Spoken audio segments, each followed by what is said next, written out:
The Little Girl by Katherine Mansfield. Before you read this story, an important thing to keep in mind is perspective.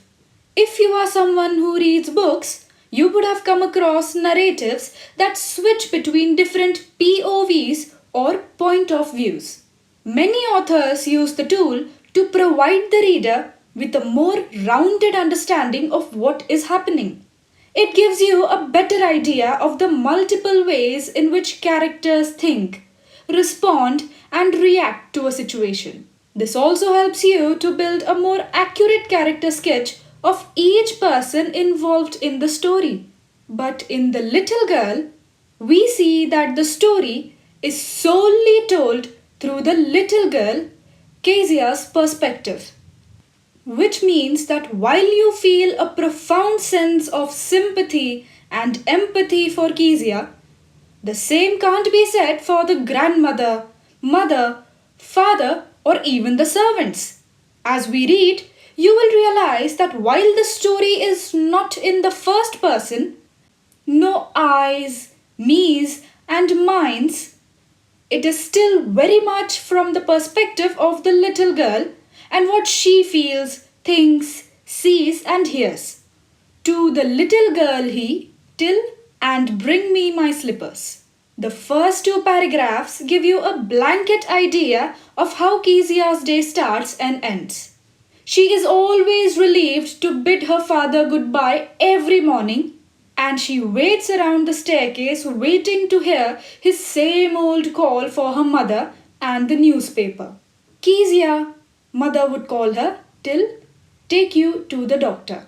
Kezia's mother then asks her to take off her father's boots. When Kezia walks into the drawing room, she describes him to be terrifying, with him overlooking at her over his spectacles.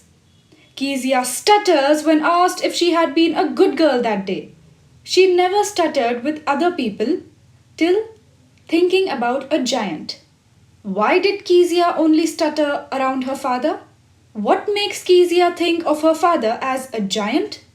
On Sunday afternoons, till beautiful piece of yellow silk. What was the typical Sunday afternoon ritual at Kezia's house? On a cold day, Kezia's grandmother suggested that she make a nice pincushion as a gift for her father's birthday. Laboriously, with a double cotton, till to the dining room this instant. What does Kezia use to fill up her cushion? 6 and 7. And she was dragged down till on her little pink palms. How does Kezia's father react to her tearing up his speech? Is he happy about it? Was father's punishment justified? 8 and 9.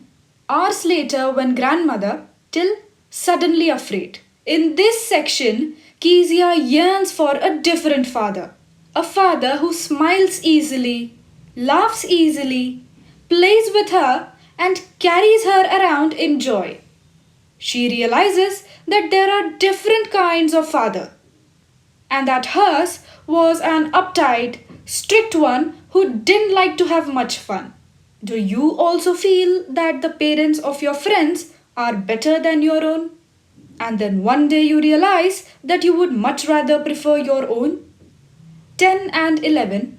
What will I do if I have a nightmare? Till them warm, said father. When her mother falls ill, Kezia is left in the care of Alice the cook. She is afraid of having nightmares, but Alice does not provide her with much sympathy or a solution. But she screams in her sleep. A surprising figure comes close to her and provides her comfort. She is shocked to see that it was her father, whom she feared so much, who took her to the bedroom, tugged her bed, provided the warmth of his being, and cuddled her to sleep. Tired out, he slept before, till heart you've got, father dear. She decides that her father was the disciplinary kind, but he still loved her, for he went to work and worked hard every day to provide for everyone. What specific instance makes Kezia feel compassion for her father?